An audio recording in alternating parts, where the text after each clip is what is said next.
there. Welcome to All Day the Geek Way. I'm Jet. Hope you're enjoying your day the Geek Way, and I want to talk about My Hero Academia, World Heroes Mission. And the movie was good. It was pretty good.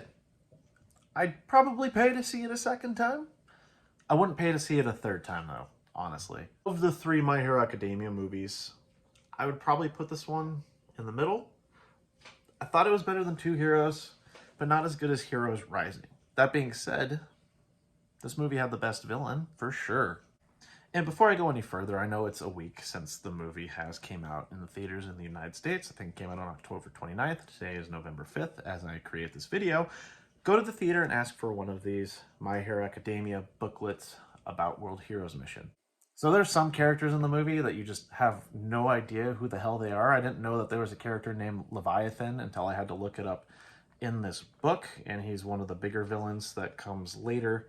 And the Serpenters, this is the problem that I have with a lot of the My Hero Academia movies, is they do not go over into the names of a lot of villains.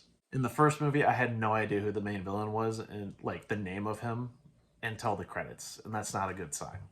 But continuing on, yeah, this movie was pretty good. Again, I wouldn't pay to see it a third time, unfortunately. The first act was great. I loved the introduction of Rhodey and Pino and seeing how they are incorporated into the society within this new movie. Of the supporting cast, I think Rhodey is probably the best supporting character in any of the three movies. I thought he was better than Melissa Shield, and I thought he was better than the two little kids of whose names I forgot. But also just like the opening sequence of this movie, murder. I almost said of this murder, but there was a lot of murder at the beginning of this movie. And even for me, I was sitting in the theater just being like, whoa, this is intense. But even the introduction of the villain, I thought Flex Turn is by far the strongest of the three villains in any of these movies. Like, he had a purpose, and he was devoted to the purpose, and you understood what he was for, and also he was just a far more compelling villainous character compared to previous movies. Far better than Wolfram. Way more exciting than low-budget One for All 9. I really liked Fleck Turn. I thought he was a really good villain. But going more into it, the first act was really good. I was very impressed with the first act in introducing Rhodey Soul and his prevalence in the movie. The second act dragged. Like, it dragged. I was yawning a lot. Don't get me wrong, the action sequences were cool by the end of the second act, but it dragged. It really did.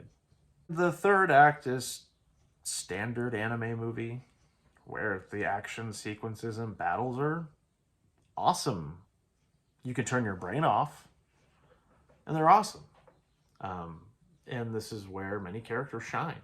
In particular, Bakugo and Shoto, they really shine in the third act especially. We actually get a good visualization of what they're capable of.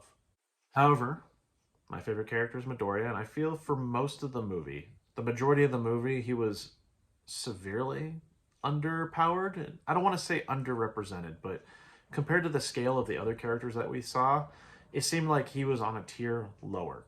At least until the fight sequence at the very end, but no spoilers.